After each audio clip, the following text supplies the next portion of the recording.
If you're building a character for Dungeons & Dragons 5th edition, one of the top questions that might come to your mind is, how much damage should my character be doing? Is this good damage? Bad damage? What if I am a support character? What if I'm a utility character? How much damage should I be doing then? Today, we'll discuss that. We'll talk about a metric that can be used that is based on the game statistics themselves. We'll also take a look at some other baseline damages out there, see how they compare and how they might differ. The most used baselines for damage in D&D 5e are based on builds. So if we can take our character and compare their damage output to another character's damage output, we can then qualify this as good damage or bad damage.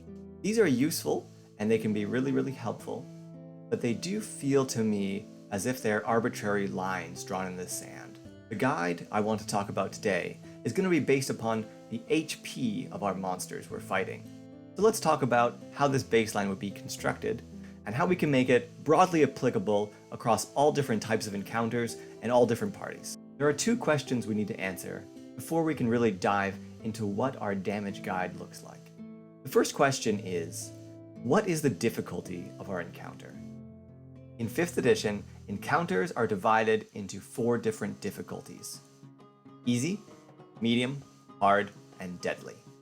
We will be using deadly for our guide for 2 reasons.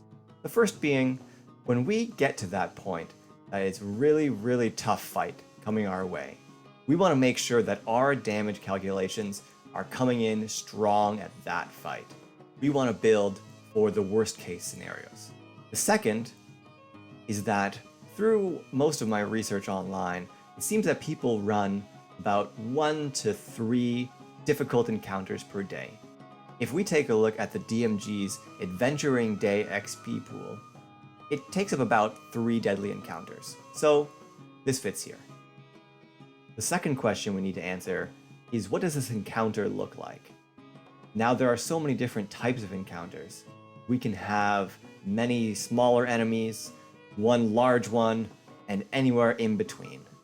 What we can do here when calculating this is we can take a spectrum of different types of encounters and average them out to find out what a typical deadly encounter may look like in terms of HP pools. Now for this example, we're going to be taking 5 encounters. First one is one really strong big bad evil guy. The second is going to be 2 very powerful enemies. The third will be 3 enemies. The fourth will be 6 enemies, and the fifth will be 12 smaller enemies. If we take these 5 encounters and average them out, we can find what our typical deadly encounter is going to look like, and then use that HP pool to determine how much damage your character should do. Here's a chart showing the 5 encounters that we have. We also have the average in a thick blue line. You'll notice that they're a little jumpy between levels, sometimes staying still for several levels before jumping or even decreasing. This is due to the way that Xanathars and the DMG build the encounters. It's also heavily influenced by the average monster HP that we calculate. We'll talk about that a little later in the video, but just know that there are a lot less monsters at higher CRs than lower ones. So the line becomes less smooth because we have less monsters to average out. I took the averages and tabulated them here. This is the total deadly HP pool. It's the amount of damage that we need to do to complete a deadly encounter. So we use these totals to calculate how much damage our individual characters should do. Note that the HP pools calculated here are based on a party size of 4. So if your party size is less than 4 or more than 4, these numbers would scale accordingly. For example, if you had a party size of 2, I'd expect these numbers to be roughly halved. Let's take these numbers and calculate a damage per round goal for our builds. For our example here, we'll be taking 4 characters. Each one will be contributing exactly the same to the battle in terms of damage per round numbers. They're all expecting to take out 25% of the enemies. So let's take this number and we'll divide it by 4. And that'll give us the amount of damage one character needs to do in the entire fight in order to complete it. Now the average number of rounds in a battle is 4. So if we take this number and divide it by 4, we end up with a target DPR for our character. You can see that I've labeled this as 25%.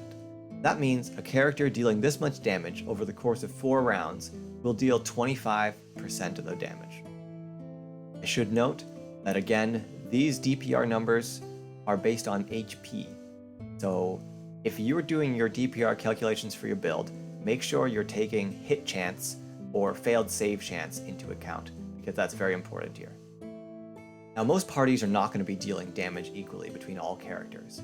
There's going to be some high damage dealers, some low damage dealers, and that's totally fine and expected. For low damage dealers, I would expect them to deal probably 0 to 20% of the damage. For medium damage dealers, 20 to 30%. For high damage dealers, they're going to deal 30, 40, 50% of the damage.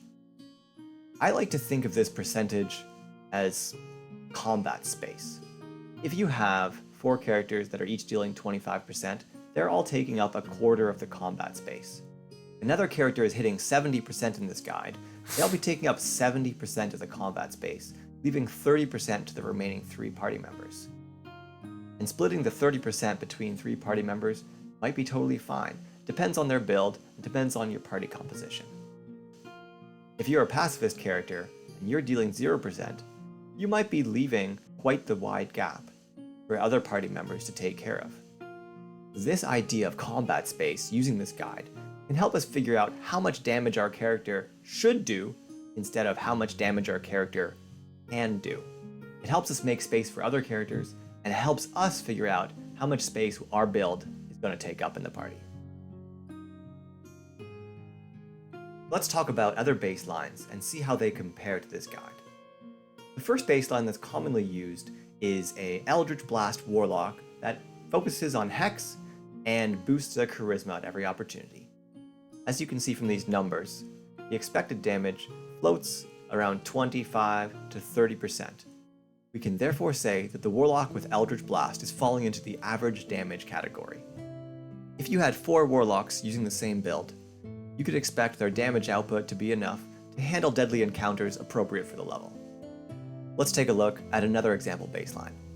This one is a crossbow expert fighter. The way this is built is by going variant human. You take a feat at level 1 to get crossbow expert. You use your bonus action to attack with that crossbow. At level 4, you take the sharpshooter feat and always use it. At level 6 and 8, you boost your dexterity, maxing it. These calculations take into account an action surge during the battle. And at level 17, 2 action surges. We can see that the crossbow expert falls into the 30 to 40 range, sometimes hitting 50. This means that the crossbow expert falls into the heavy damage dealer category. Now I should note that the target AC that we're using for these damage calculations is based on the chart found in the DMG, or a level appropriate AC. This gives us a 60 to 65% chance to hit, depending on the level. That's why sometimes you'll see a little dip in the damage and then coming back up. Now that we've done the guide and we've compared it to other baselines, it would be a good idea to go back and go over the math a little bit more for transparency's sake, and so that you can attempt to replicate it yourself and see how it compares. First off, let's go over the 5 encounters that we used to calculate our average or typical deadly encounter. The first one was 1 solo monster. I used Xanathar's Guide to Everything Solo Monster table to calculate what this would be. According to Xanathar's, you can turn the encounter into a deadly encounter by increasing the CR of the monster by 2. So that is what was done. Encounter number 2 was based on the Dungeon Master Guide's experience points pool. What I did is I took 1 monster with a CR equal to the character's level. Then, with the remaining XP pool, I attempted to fill it in with whatever monster fit best in order to turn it into a deadly encounter. Here is a list of all the monsters and their CRs for each level in this encounter. For encounters 3, 4, and 5, we used Xanathar's multiple monsters table to calculate them. For encounter 3, we used monster CRs that fit the 2/1 ratio, and we used the highest CR monster possible. We also used the rules to increase the difficulty to deadly by multiplying our party size by 1.5. So instead of having 2 monsters at this CR, we had 3. Encounter 4, we did the same thing with Xanathars, but used a monster ratio of 1/1. For the final encounter, we used monsters with the ratio of 1/2.